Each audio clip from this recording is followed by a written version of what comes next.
இந்தியாவும் ஆஸ்திரேலியாவும் செமிஃபைனலில் மோதுறதுக்கு வாய்ப்பு அதிகமாக இருக்குது.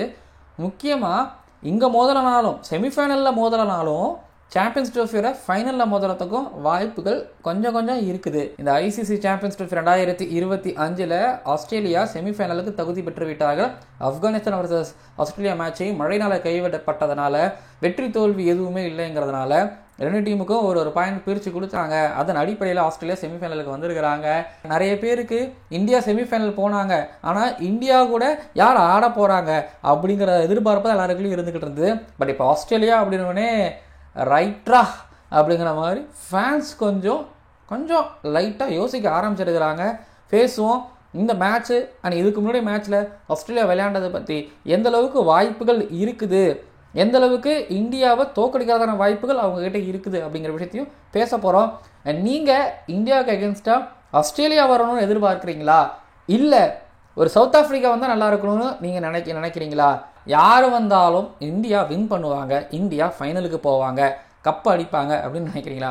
கீழே வந்து கமெண்ட் பண்ணுங்கள். அப்புறம் இந்த மேட்ச்சு மழையினால் கைவிடப்பட்டுடுச்சு, அப்போது கமெண்ட் பண்ணவங்கெல்லாம் அப்படின்னு நீங்கள் கேட்குறது எனக்கு புரியுது. இந்த ஐசிசி சாம்பியன்ஸ் ட்ரோஃபி 2025 முழுக்க டெக்கத்லானும் கிருக்கானந்தாவும் சேர்ந்து ஒவ்வொரு மேட்சுக்கும் கேள்விகளை கேட்டு சரியாக பதில் சொல்கிறவங்களுக்கு நம்ம பரிசுகளை கொடுத்துக்கிட்டு இருக்கிறோம் டெக்காத்லானில் இருந்து. அந்த வகையில் இந்த மேட்ச் தான் நடக்கலையே, அப்படி எப்படி நீங்கள் வின்னரை சூஸ் பண்ணுவீங்கன்னு கேட்குறது எனக்கு புரியுது. பட் த்ரூ அவுட்டாக நம்மளை கிருக்கானந்தா யூடியூப் சேனலில் கமெண்ட் பண்ணிக்கிட்டு இருப்பாங்க பாருங்கள். அதுவும் அந்த கமெண்ட்ஸ் அப்படிங்கிறது வந்து ஒரு ஹெல்த்தியாக இருக்கும். வெறுமனே வந்து புள்ளி பண்ணுறதோ மோக் பண்ணுறதோ, என்ன புள்ளி பண்ணுறதோ என்ன மோக் பண்ணுறதோ, இல்லைனா ஒரு பிளேயரையோ ஒரு டீமையோ மோக் பண்ணுறதோ கிண்டல் பண்ணுறதோ கலாய்க்கிறதோ அப்படின்னு இல்லாமல் ஹெல்த்தியாக இருக்கும். இப்போ எனக்கு ஏதாவது அவங்க அட்வைஸ் சொல்கிறாங்க அப்படின்னா அது நான் கேட்டுக்கிற மாதிரி இருக்கும். இது மாதிரி தான் ஒவ்வொரு இடத்துலையும் அவங்க செயல்பட்டுருப்பாங்க. அந்த வகையில் ஆல்ரெடி நான் 2 பேரை வினராக செலக்ட் பண்ணியிருந்தேன். பட் இந்த வீடியோவில் நான் பொன்ராஜ் அப்படிங்கிறவரை செலக்ட் பண்ணியிருக்கிறேன். பொன்ராஜ், நீங்கள் இன்ஸ்டாகிராம்லேயோ இல்லை ட்விட்டர்லேயோ உங்களோட பேர் பாருங்கள், உங்களோட பேர், உங்களோட அட்ரஸ், உங்களோட மொபைல் நம்பரை எனக்கு நீங்கள் மெசேஜ் பண்ணுங்கள். பொன்ராஜ் தான் இந்த தினத்தோட வின்னர். உங்களுக்கு வாழ்த்துக்கள் பொன்ராஜ். கமெண்ட் பண்ணுற நீங்கள் மோக் பண்ணுறது, புள்ளி பண்ணுறது, தேவையில்லாதெல்லாம் பேசுறதெல்லாம் தாண்டி உங்கள் டீமை பற்றி புகழ்ந்து பேசுகிறீங்கன்னா புகழ்ந்து பேசிட்டு போங்க. அப்புறம் டீமை புள்ளி பண்ணி மோக் பண்ணி பேச வேணாம். புரிஞ்சுதுங்களா?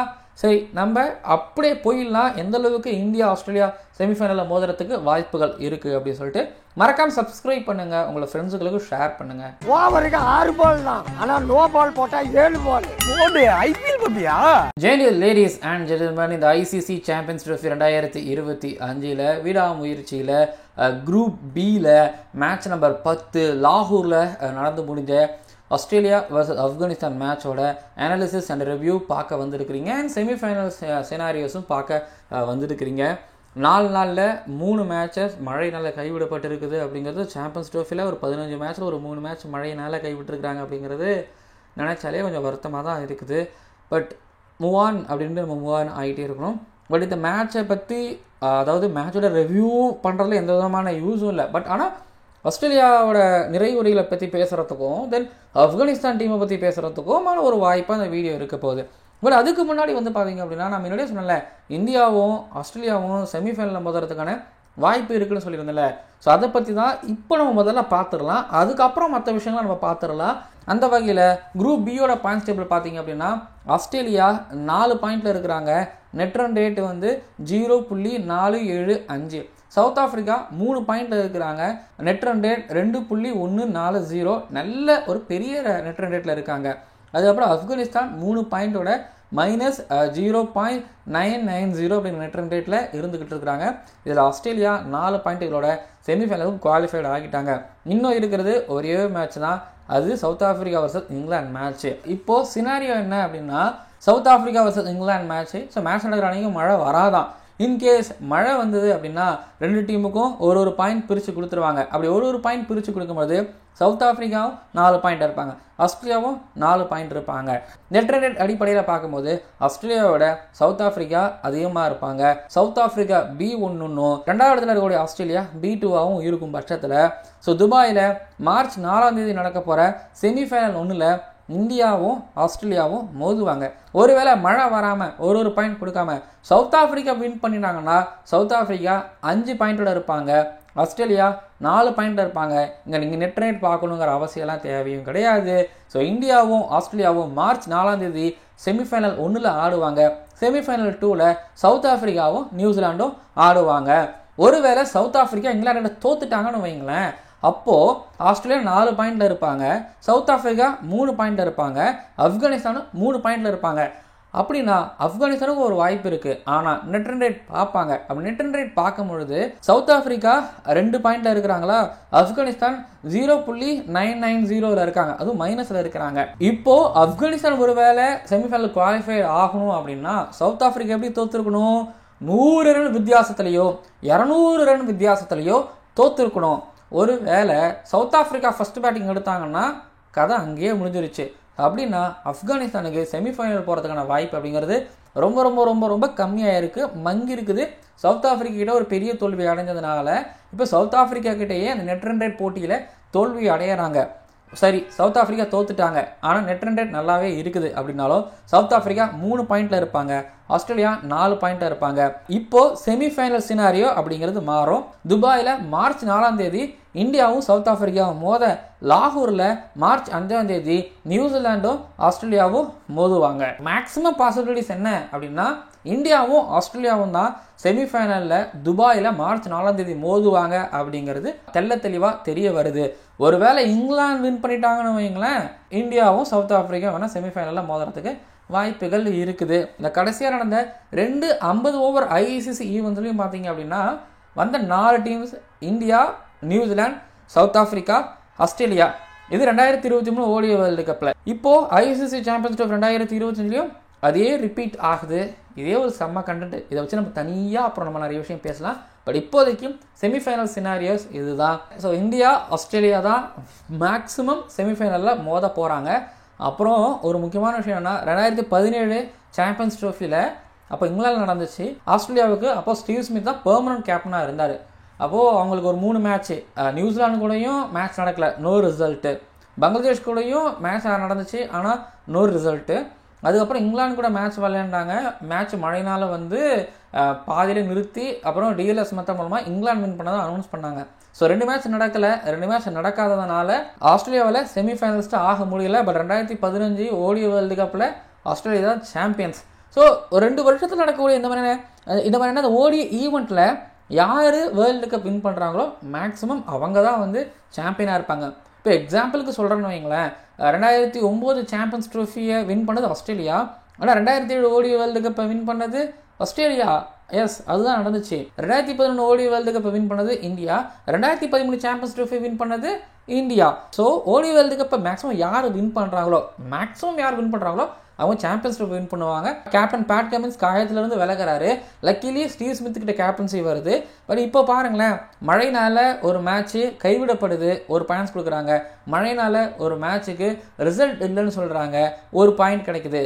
அங்கே எப்படி 2 மேட்ச் கைவிடப்பட்டுச்சோ அதே போல் இங்கேயும் 2 மேட்ச் கைவிடப்பட்டுச்சு. ஒரு மேட்ச் ஆடி கைவிடப்பட்டுச்சு, ஒரு மேட்ச் ஆடாமல் கைவிடப்பட்டுச்சு. அதே மாதிரி தான் 2 இடத்துலையும் நடந்துச்சு. 2 பாயிண்ட் கொடுத்தாங்க. என்ன, அங்கே ஒரு மேட்ச் தோத்தாங்க, இங்கே ஒரு மேட்ச் ஜெயிச்சாங்க. இப்போது ஸ்டீவ் ஸ்மித் அவரோட கேப்டன்சியில் அதே மழையின் காரணமாக, மழையும் ஒரு காரணம், அங்கே முழுக்க மழை தான் காரணம் வெளியில் போகிறதுக்கு. ஆனால் இங்கே மழையும் ஒரு காரணம். ஏன்னா இங்கிலாந்துக்கு அகேன்ஸ்டாக 350 சேசிங்லாம் வேறு லெவலு, அதுக்கெல்லாம் நீங்கள் நிறைய மார்க் கொடுக்கலாம். அப்புறம் இந்த மேட்ச்சில் அதுவும் ஆப்கானிஸ்தானுக்கு அகேன்ஸ்டாக நல்லா கண்ட்ரோல்டாக இருந்தாங்க. ஒரு வேளை விட்டு தான் சேஸ் பண்ணியிருப்பாங்கிற மாதிரி தான் இருந்துச்சு. ஸோ எப்படியோ டிசர்வ்டு. டீமை பார்த்துக்கிட்டிங்கன்னா உங்களுக்கு பேட் கமின்ஸ் இல்லை, மிச்சல் ஸ்டார்க் இல்லை, ஜோஷ் ஹேசல்வுட் இல்லை, ஸ்டானிஸ் இல்லை, மிச்சல் மார்ஷ் இல்லை, வார்னர் கூட நீங்கள் சேர்த்துக்கலாம். இத்தனை பேர் இல்லை, ஆனால் இத்தனை பேர் இல்லாமலே டீம் செமிஃபைனலிஸ்டாக ஆகியிருக்கிறாங்க. பட் குறைகள் இருக்குது. இந்த மேட்ச்சில் நான் சில குறைகள் பார்த்தேன், போன மேட்ச்லையும் பார்த்தேன். பேசுவோமே இதுக்கு அப்பா தொடர்ந்து. முதல்ல இந்த மேட்ச்சில் நான் ஆப்கானிஸ்தானை பற்றி பேசுதான் நினச்சேன். பட் ஆனால் ஆஸ்திரேலியா பற்றி பேசுறதுனால தொடர்ந்து நான் பேசிட்டு வரேன். ஆஸ்திரேலியா பொறுத்த வரைக்கும் எடுத்துக்கிட்டிங்க அப்படின்னா கம்ப்ளீட்டாக தெரியுது அவங்களுக்கு. அதாவது ட்விட்டரில் நான் ட்வீட் கூட போட்டிருந்தேன், அந்த அனுபவம் மிக்க 3 fast bowlers, Pat Cummins, Starc, Josh Hazlewood. இந்த விக்கெட் எடுக்கிற நேக்குங்கிறத தாண்டி அந்த அனுபவம் தான் உங்களுக்கு விக்கெட் எடுக்கவே வைக்கும். அந்த அனுபவத்தை யூஸ் பண்ணி இவங்க 3 பேருமே சூப்பராக ஒரு சினாரியோவை க்ரியேட் பண்ணுவாங்க. சினாரியோவே நீங்கள் டோட்டலாகவே அவங்க இல்லாதது அப்படியே கம்ப்ளீட்டாக தெரிஞ்சுது. போடுற லைனல் லெங்க்த்தாக இருக்கட்டும், நியூ பால் ஹேண்டில் பண்ணுறதா இருக்கட்டும், ஒரு 2 விக்கெட் சரிஞ்சதுக்கப்புறம் இல்லை ஒரு விக்கெட் வந்ததுக்கப்புறம் ஆப்பரண்ட் ஒரு பதட்டத்தில் இருக்கும்போது, ஒரு ஃப்ரஸ்ட்ரேட்டடாக இருக்கும்போது, ஒரு ஸ்ட்ரகிள் ஆகும்போது, க்ரம்பிள் ஆகும்போது, அப்போது இந்த மாதிரி ஒரு சான்ஸ் கிடைச்ச அந்த பேட் கமின்ஸ், ஜோஷ் ஹேசல்வுட், ஸ்டார்க் இவங்களாம் விட்டு நோண்டி எடுத்துடுறாங்க. இவங்க ஒன்று பண்ணும்போது மிடில் ஓவர்ஸில் இருக்கக்கூடிய ஜாம்பாக்கில் ரொம்ப பெரிய ஒரு அட்வான்டேஜாகவே இருக்கும். பட் அந்த இடத்துல தான் அவங்களோட எக்ஸ்பீரியன்ஸை கம்ப்ளீட்டாக, அதாவது அவங்களோட எக்ஸ்பீரியன்ஸ் அதாவது பேஸ் இல்லை, லைன் லென்த் இல்லை, இதெல்லாம் தாண்டி நான் சொன்ன அந்த 3 ஃபாஸ்ட் பாலர்ஸ் இருக்காங்கல்ல, அவங்களோட எக்ஸ்பீரியன்ஸை கம்ப்ளீட்டாக ஆஸ்திரேலியா மிஸ் பண்ணுறாங்க அப்படிங்கிறது எந்த விதமான சந்தேகமும் கிடையாது. அதனால தான் இடையில வந்து பார்த்தீங்க அப்படின்னா ஒரு மேக்ஸ்வெல் எக்ஸ்பீரியன்ஸ் வச்சு நிறைய போட்டார். அப்புறம் மேத்யூ ஷாட்டுக்கு ஒரு எக்ஸ்பீரியன்ஸ் இருக்குது, அவர் எக்ஸ்பீரியன்ஸ் வச்சு தான் போடுறாரு. இங்கே பாருங்க, நீங்கள் சொல்கிற அதாவது ஸ்பென்சர் ஜான்சனுக்கு 30 வயசு இருக்கலாம், நேத்தன் எல்லிஸுக்கு வயசு அதிகமாக இருக்கலாம், இத்தனை வருஷம் இன்டர்நேஷனல் மேட்ச் ஆடி இருக்கலாம், இவங்களாம் இவ்வளோ ஆடி இருந்தாலும் பட் பேட் கமின்ஸோ ஸ்டார்க் பக்கத்துலையோ ஜோஷ் ஆஷ்வில்ட் பக்கத்துலேயே இவங்கெல்லாம் யாரும் வர முடியாது, கம்ப்ளீட்டாக மிஸ் பண்ணாங்க. இதுலேயும் வந்து பார்த்தீங்கன்னா ஸ்பென்சர் ஜான்சன் ஒரு லேட் ஸ்விங் யாக்கர் சூப்பராக குருபாஸுக்கு போடாரு. ஆனால் எவ்வளோ எக்ஸ்ட்ராஸ் போச்சு, எவ்வளோ தடவை ஒரு பீட் பண்ணார், எவ்வளோ தடவை வந்து பார்த்தீங்கன்னா பேடுக்கு அதாவது டவுன் லெக் சைடு பால் போட்டுகிட்டே இருந்திருப்பாங்க, இங்கிலீஷுக்கு எவ்வளோ தடவை ஆஃப் சைடில் பால்ஸ் போட்டிருப்பாங்க. ஸோ இதெல்லாமே தான் வந்து பார்த்தீங்கன்னா இவங்க 3 பேரையும் மிஸ் பண்ணுறோம். ஆனால் அவ்வளோ எக்ஸ்ட்ராஸ் கண்டிப்பாக போட்டுருந்துருக்க மாட்டாங்க. ஒன்று ஸ்டாருக்கு வேணால் கல்ல விட்டு எறிகிற மாதிரி வேணால் போட வர கூட வச்சுக்கோங்க, பட் மற்றவங்க அவ்வளோ எக்ஸ்ட்ராஸ் போட்டு வந்துருக்க மாட்டாங்க. ஸ்மித்துங்கிற எக்ஸ்பீரியன்ஸான ஒரு கேண்டிடேட். ஸோ அவர் இருக்கக்கூடிய ஃபீல்டர்ஸில் வச்சு மேட்ச் பண்ணி ஆக்சுவலி பவுலிங் போட்டுக்கிட்டு இருந்தார். ஸோ ஸ்மித்தும் இல்லை, வேறு யாராவது இருந்தாங்கன்னா அது கம்ப்ளீட்டாக அவங்களுக்கு தெரிஞ்சிருக்கும் இது வேறு மாதிரி நான் ஒரு ஆஸ்திரேலியா அப்படின்னு சொல்லிட்டு. ஆஸ்திரேலியா உள்ளே வந்திருக்கவே மாட்டாங்க. ஈவன் எனக்கு 150 சேஸ் பண்ணி இருக்கிறது வாய்ப்பு கிடையாது. மேத்யூ ஷாட் ஆக்சுவலாக நல்லா ஆரம்பித்தார், ஆனால் அவர் அவுட் ஆன பால் அவுட் ஆகக்கூடிய பாலே இல்லை உண்மையாக சொல்லப்போனால். மாதிரி உமர் சாயோட பால் டக்குனு குயிக்காக வந்துருச்சுன்னு நினைக்கிறேன். புல்லுக்கு போனார், குல்பாதீன் கிட்ட வந்து பார்த்தீங்கன்னா கரெக்டாக அந்த மிடு விக்கெட்டில் அவுட் ஆகிட்டார். அதுக்கப்புறம் ஆடிட்டு இருந்தார் டிராவிஸ் வழக்கமாக ஆடினார். டிராவிஸ் ஸ்மித்து ஏதோ எப்படி ஆனாங்கன்னா ஒரு 330 பால் ஆடிட்டு வந்த மாதிரி இருந்துச்சு. இத்தனைக்குமே டிராவிஸ் கேட்ச் விடப்பட்டுச்சு. அதுக்கப்புறம் வந்து சில மிஸ்ஃபீல்ஸ் தான் செஞ்சாங்க. டிராவிஸ் வர்ற ஸ்பின்னர்ஸ் நல்லா பேக் ஃபுட்டில் வந்து விலகி காலை மாதிரி ஃப்ளிக் பண்ணி ஆடிட்டு இருந்தார். அதுக்கப்புறம் ஸ்டீவ் ஸ்மித் சில பஞ்சஸு டிரைவுகளோட நிதானமாக நல்லா கண்ட்ரோல்டாக எடுத்துகிட்டு போனாங்க. நீங்கள் ஆப்கானிஸ்தான் ஆனால் நாங்கள் காலம் ஃபுல்லாக விளையாண்டக்கூடிய ஆஸ்திரேலியா நீங்கள் இப்போ செஞ்சுட்டு இருக்கிறத நாங்கள் வருஷம் ஃபுல்லாக செஞ்சுக்கிட்டு இருக்கிறோம் அப்படிங்கிற மாதிரி அவனோட கேம் இருந்துச்சு, கண்ட்ரோல்டாக வச்சுக்கிட்டு இருந்தாங்க. ஸோ இப்போ என்னென்னா மேலே டிராவிஸ் ஓகேங்களா, டிராவிஸ் எடுத்துட்டீங்க அப்படின்னா எடுத்துட்டிங்கன்னா ஆஸ்திரேலியாவை நீங்கள் கம்ப்ளீட்டாக நொறுக்கிடலாம். ஓகேங்களா, உங்களுக்கு என்ன சொல்கிறதுனா அவர் தான் பெரிய ஸ்டார், அவர் தான் டார்கெட்டாக ஒரு பெரிய ரன் கொடுக்குறவர். ஸோ டிராவிஸ் பெரிய கீ. தென் ஆஸ்திரேலியாவோட பவுலிங் ஆக்சுவலி எனக்கு தெரிஞ்சு ஒன்றுமே இல்லை தான். ஓகேங்களா, மேக்ஸ்வெல்லை வச்சு ட்ரை பண்ணுறாங்க, இன்றைக்கி மேத்யூ ஷாட்டை வச்சு போட்டாங்க, இன்றைக்கி ஸ்பின்னர்ஸ் ஒர்க் அவுட் ஆனாங்க. பட் ஒருவேளை ஒரு ஆடம் ஜாம்பாவை தாண்டி மற்றவங்க அடிச்சிட்டாங்க அப்படின்னா, left arm fast bowler Spencer Johnson new ball சரியாக பண்ணலை அப்படின்னா ஆஸ்திரேலியா காலி. ஆஸ்திரேலியா அகேன்ஸ்டாக 350 அடித்தா ரிலாக்ஸாக இருக்கலாம். ஆனால் இருக்கலாம், ஏன்னா இங்கிலாந்து மாதிரி வீக்கஸ்ட் டீம். ஸோ அவங்க கொடுப்பாங்க, ஆனால் மற்ற டீம் அதை டிஃபெண்ட் பண்ணுவாங்க. அப்படிங்கும்போது ஆஸ்திரேலியா அண்டர்ஸ்டிமேட்டும் பண்ணிடக்கூடாது. ஆனால் ஆஸ்திரேலியா கொஞ்சம் ஒரு படி பின்னாடி இருக்கிறாங்க அப்படிங்கிற மாதிரி தான் நான் சொல்லுவேன் ஆஸ்திரேலியாவை பொறுத்த வரைக்கும். ஆப்கானிஸ்தான் பக்கம் வரும்பொழுது நபி தேவையில்லாத ரன் அவுட்டு, ஷஹீதி ஆன அந்த பொறுமையான கேமு. ஸோ எந்த இடத்துலையுமே அதை டிஃபெண்ட் பண்ணவே முடியாது. ஆக்சுவலி யாரும் அவுட் ஆகணும்னு ஆக மாட்டாங்க. ஆனால் விளையாடிட்டு இருக்கும்பொழுது ஷஹீதியோட கேமு எங்கே ஒரு 30 பால் வரைக்கும் சுத்தமாக 30 பால் வரைக்கும் அது ஓகேங்களா. அதுக்கப்புறம் ஆடுறது ஓகே, பட் ஆனால் அதுக்கப்புறம் ஒரு 15 பால் இன்னும் மொக்க போட்டுகிட்டே இருந்தாருங்கும் போது தான் தெரியலை. மேபி அது வந்து அட்டல் மேலே ப்ரெஷர் ஆகி அவர் அடிக்க போனாரான்னு எனக்கு தெரியலை. ஷஹீதியோட கேம் வந்து டோட்டலாக அவங்கள வந்து ஒரு பேக் ஃபுட்டில் ரொம்ப பேக் ஃபுட்டில் தள்ளி விட்டுச்சு ஷஹீதியோட கேமு. அப்புறம் அவர் போனோடனே எனக்கு நபி போனது எதுக்கே அந்த இடத்துல 2-1ங்கிற மாதிரி எனக்கு தோணுச்சு. நபியும் தள்ளி விட்டு போயிட்டாரு. அதுக்கப்புறம் குல்பாதீன் போய் குத்தி அடித்து ஷார்ட் பால் போட்டே இருந்தாங்க, அவரும் காலி. அதுக்கப்புறம் ராஷித் கானும் காலி. பட் ஒமர் சாயும் அட்டலும் ஆனாங்க பாருங்கள், அந்த மாதிரி ஒரு கேமு. அதுக்கப்புறம் நான் குர்பாஸை பற்றி நான் ஆல்ரெடி சொல்ல வேண்டியது சொல்லிட்டேன். குர்பாஸ் அடிச்சாரதை தாண்டி கொஞ்சம் டிஃபென்சிவ் கிரிக்கெட் கொஞ்சம் போனால் பெட்டராகவும் இருக்கும். பட் இப்ராஹிம் உத்ரான் வந்து மேக்ஸ்வெல் ரவுண்ட் விக்கெட்டில் போட்டுட்டு இருந்தார், கிளியர் பண்ணிகிட்டே இருந்தார், ஆஃப் சைடில் நிறையா ஆடிட்டே இருந்தார். ஸ்மித்து ஒன்றும் இல்லை, மேக்ஸ்வெல் வந்து ரவுண்ட் விக்கெட் கொஞ்சம் வெளியில் போடு, அவன் எப்படியும் ஆஃப் சைடில் தான் அடிக்க பார்ப்பான், ஃபீல்டரை வைக்கிறேன், ஸ்லோவாக அடித்தாலும் ஓகே, ஸ்பீட் அடித்தாலும் கை கிழிஞ்சாலும் பரவாயில்ல, நிற்க வைக்கிறேன்னு சொல்லி நிற்க வச்சாங்க. கரெக்டாக அந்த பொயில விழுந்தார். அதுக்கப்புறம் ரஹமத் ஷாவும் அப்படி தான். ஸோ ஓவரால் வந்து ஆப்கானிஸ்தான் பேட்டிங்கில் இன்னும் நிறைய பண்ண வேண்டியது இருக்குது. ஷஹீதி வந்து லைக் அவரோட கேம் புரியலை. அதுக்கப்புறம் குர்பாஸ் நிற்கவே மாட்டுறாரு, ஒன்று அவசரப்படுறாரு, சால்ட்டு மாதிரி ஒரு அவசரப்பட்டு இருக்காரு. ரஹமத் ஷாவும் ஆல்மோஸ்ட் இம்ப்ரெசிவாக எதுவும் பண்ணலை. நபி எந்த மேட்ச்சில் ஆடணுமோ அந்த மேட்ச்சில் ஆடாமல் சில நேரத்தில் எப்படி தண்ணி காட்டிட்டு போகிறோம் நீங்கள் அதுதான் பண்ணார். ஸோ ஓவரால் எடுத்துக்கிட்டிங்க அப்படின்னா ஆப்கானிஸ்தானோட பேட்டிங் இன்னும் நிறையா வந்துச்சு, நல்லா வந்துச்சு அப்படின்னா வந்து ஒவ்வொரு ஐசிசிலையும் மிரட்டுறாங்களே அப்படி இல்லாமல் ஒரு ஏஷியா கப்பில் வந்து மிரட்டி ஏஷியா கப்பில் டைட்டில் வின் பண்ணுற நாள் அவங்களுக்கு ரொம்ப தலைவலி இல்லை. அப்புறம் ஒத்துக்கிட்டு தான் ஆகணும். ஸ்ரீலங்காவோட பெட்டரான கிரிக்கெட் ஆடுறாங்க, கவனிக்க முடியுது. ஜிம்பாப்வேக்கு போயிட்டு ஜிம்பாப்வேவெல்லாம் வாஷ் அவுட் பண்ணிட்டு வந்தாங்கல்ல, அதுவும் கவனிச்சுக்கோங்க. அதுக்கப்புறம் சவுத் ஆஃப்ரிக்காவை பீட் பண்ணுறாங்க ஒயிட் பால் கிரிக்கெட்டில். நெதர்லாண்ட்ஸ் வந்தாங்க, அவங்கள பீட் பண்ணுறாங்க. இல்லை அயர்லாண்டா, அவங்களும் பீட் பண்ணுறாங்க. வந்து வேறு பெட்டராகிட்டே வந்துட்டு இருக்காங்க. அவ்வளோ ஸ்பின்னர்ஸ் மேட்ச் வின் பண்ணி கொடுத்துருக்காங்க, பவுலர்ஸ் மேட்ச் வின் பண்ணி கொடுத்துருக்காங்க. குருபாஸ் இப்ராஹிம் தான் மேட்ச் வின் பண்ணி கொடுக்குறாங்க. மற்றவங்க யாரும் வின் பண்ணி கொடுக்குற மாதிரி எனக்கு தெரியல. Batting solid batting lineup, solid batters with backups வந்துச்சுன்னா ஆப்கானிஸ்தானுக்கு பெரிய சொல்லிட்டு வைக்கலாம், மேலே வருவாங்க. இதில் வந்து அட்டல் நிறைய பேருக்கு தெரியறதுக்கு வாய்ப்பு இருக்குது. நீங்கள் ஏன்னா ஒரு ஜிம்பாப்வே சீரிஸில் நீங்கள் அவரை பார்த்துருக்கலாம், அப்புறம் SA20 நீங்கள் பார்த்துருக்கலாம். அதான் உங்களுக்கு தெரியும், எம்ஐ பசங்க எல்லாருக்கும் உங்களுக்கு தெரியும். ஸோ பார்த்துருக்கலாம். ஸோ அட்டல் வந்து முதல்ல அங்கே பார்க்குறவங்க யாரும் அந்த சின்ன பையன் அப்படிங்கிற மாதிரி இருக்கும். பட் அட்டல் இன்னைக்கு அனாயசியமானார். ஸ்மித்துக்கெலாம் தலைவலி ஒன்று ஓகேவா. அட்டலாக ஏதாவது தப்பு பண்ணாதான் உண்டு.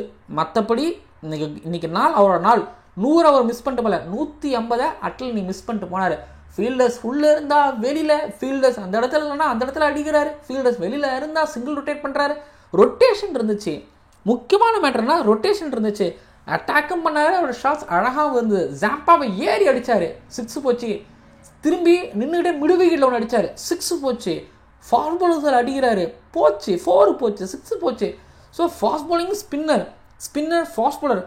ஸ்மித்து மாத்துறாரு ஏதாவது ஒன்று பண்ணணும், மாற்றிட்டே இருக்காரு. அட்டல் அடங்குற மாதிரி தெரியவே இல்லை.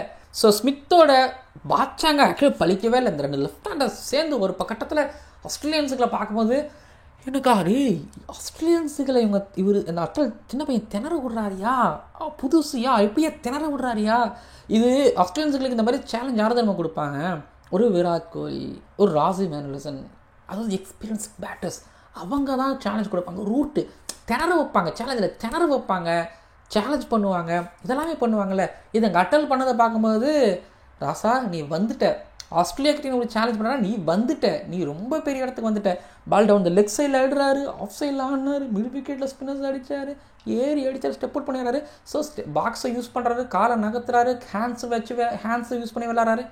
ஸோ அட்டல் இம்ப்ரெஸ் பண்ணிட்டாரு. நான் ரிப்பீட் பண்ணுறேன், 150 மிஸ் பண்ணிட்டு போகிறாரு அட்டல். பார்த்து வச்சுக்கோங்க, ட்ரீம் லெவலில் வர்றீங்கன்னா அட்டல் எடுக்காமல் அதுக்கப்புறம் இருக்காதிங்க. எனக்கு அங்கே இக்ரம் அலின்னு ஒருத்தர் இருப்பார் ஓகேங்களா, அவர். அப்புறம் பங்களாதேஷ் அஃபீஃப் ஹுசைன் ஒருத்தர் இருந்தாப்புல, அவருக்கு இப்போ ஒரு காணும். அவர்லாம் ரொம்ப நம்பிக்கை எனக்கு இக்ரம் அலிகள் மேலே நம்பிக்கை வச்சா. இப்போ இக்ரம் அலிகள் வந்துக்கிட்டு இருக்காரு. அந்த மாதிரி லிஸ்ட்டில் நான் வந்து இங்கே அட்டலை நான் வைக்கிறேன். அட்டலை பார்த்து வச்சுக்கோங்க, பெரிய ஆளாக வருவார்னு எனக்கு தோணுது. சூப்பராக விளையாண்டுருக்கிறாரு. அப்போது ரஹ்மனுல்லா குர்பாஸை நீங்கள் கீழே மேலாம் இல்லை, ரஹ்மனுல்லா குர்பாஸ் டெக்னிக் இம்ப்ரூவ் பண்ணி ஒழுங்காக விளையாண்டாகணும். இல்லைனா வெளியில் அனுப்பிட்டு அட்டல் ஓப்பன் பண்ணி விட்டு ரொம்ப இதுவும் கிடையாது. ஆனால் இது பண்ணக்கூடாது. ஆனால் அட்டல் பெரிய ஒரு நம்பிக்கை இப்போ ஆப்கானிஸ்தானோட பேட்டிங்கில். ஒமர்சாய் அப்படிங்கிற ஆப்கானிஸ்தானோட நம்பர் 1 அப்படி தான் சொல்லணும். பட் ஆனால் ரொம்ப இம்ப்ரெஸ் பண்ணுறாரு, ரொம்ப இம்ப்ரெஸ் பண்ணுறாரு ஒமர்சாய். பேட்டிங்கில் பவுலிங்லாம் ஒரு அதாவது அவரே அந்த பால் குத்தி எகுருமா குத்தி கீழே வருமா அப்படிங்கிறது தெரியாத மாதிரி ஒன்று போடுறாரு. பேட்டிங்கில் வந்து இன்னைக்கு நேரம் அடி ஒன்று அடித்தார், நேத்தன் லிஸ்டில் நினைக்கிறேன், நேரம் அடித்தார். யோ யாரையா நீ அப்படிங்கிற மாதிரி இருந்தது. திரும்பி ரோஹித் சர்மா ஆஃப் சைடில் அது இல்லை, அந்த ஸ்பாட்டில் ஒன்றும் அந்த மாதிரி ஆடலை. ஆல்மோஸ்ட் அந்த லாங் ஆஃபுக்கும் எக்ஸ்ட்ரா கவருக்கும் கவர் நடுவில் விடும் ஒன்று அடித்தார். ஃபாஸ்ட் பவுலர் அடித்தார், அதுதான் மேட்ரு. ஃபாஸ்ட் பவுலர் அடித்தார். ஆடம் ஜாம்போ மிட் விக்கெட்லேயும் அடித்தார், ஆஃப் சைட்லேயும் அடித்தார். அதுக்கப்புறம் நேத்தன் எலிஸையும் அந்த பக்கம் லெக் சைட்லேயும் அடித்தார், ஆஃப் சைட்லேயும் அடித்தார். ஒமர்சாய் அடித்த கேம்னால தான், ஒமர்சாய் ஆன அந்த புயல் அடி கேம்னால தான் ஸ்கோர் ரொம்ப டீசெண்டாக வந்துச்சு. அதுக்கப்புறம் டவுரிஸை வந்து நேராக அடித்தார். ஸோ அவர்கிட்ட பார்த்தோன்னா இந்த இடத்துல இப்படி வச்சுக்கலாம். எக்ஸ்ட்ரா கவரில் இருந்து இந்த பக்கம் ஸ்கொயர்லேருந்து அவர்கிட்ட அந்த கேம், அதாவது இதுக்குள்ளே அவர்கிட்ட அந்த கேம் அப்படிங்கிறது இருக்குது அப்படிங்கிறது ஸோ தெரிய வந்துச்சு. ஸோ ஒமர்சாய் வந்து எல்லாரோட இதயத்தையும் கொள்ளை கொண்டுட்டார். ஒரு நபியும் ராஷித் கானும் வேறு குல்பாதி நயீப் இது மாதிரி சீனியர்ஸ் 3 சீனியர்ஸ் ஆட வேண்டிய கேமை ஒமர்சாய் வந்து ஆடினார், டீமை தோளில் தாங்கினார். எனக்கு ரொம்ப பிடிச்சிருந்தது. அதான் சொல்கிறாங்க, மேலே ஒரு 4 பேர் ஆட வேண்டிய கேம், ஷைனியும் வச்சுக்கோங்க, இவங்க எல்லாரும் ஆட வேண்டிய கேமை இவர் ஆடினார். நான் ஹர்திக் பாண்டியா கிட்ட எப்படி ஒரு கேம் பார்த்துருக்குறோம், பட் இவர்கிட்ட இந்த மாதிரியான கேம் பார்க்குறோம். ஒமர்சாயை கொஞ்சம் ப்ரொமோட் பண்ணால், ராஷித் கானையே கீழே அனுப்புங்க, எனக்கு தப்பு கிடையாது, பட் ஒமர்சாயை ப்ரொமோட் பண்ணுங்களேன், இன்னும் நிறைய ரன்ஸ் வரும், 100 கூட வரதுக்கு வாய்ப்புகள் இருக்குது. நல்லா வந்துக்கிட்டு இருக்கிறார் ஓகேங்களா.